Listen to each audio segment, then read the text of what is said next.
ദൈവവചനം ആദരിക്കുന്നവൻ ഉത്കർഷം നേടും.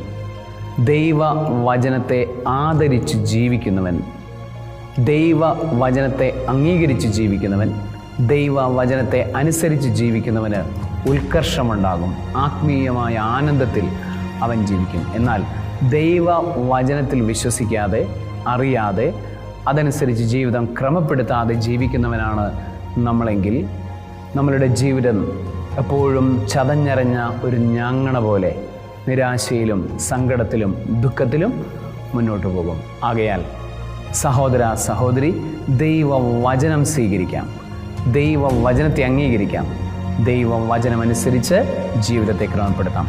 സർവശക്തനായ ദൈവം, പിതാവും പുത്രനും പരിശുദ്ധാത്മാവും ദൈവവചനത്തെ ആദരിക്കാൻ നിന്നെ അനുഗ്രഹിക്കുമാറാകട്ടെ.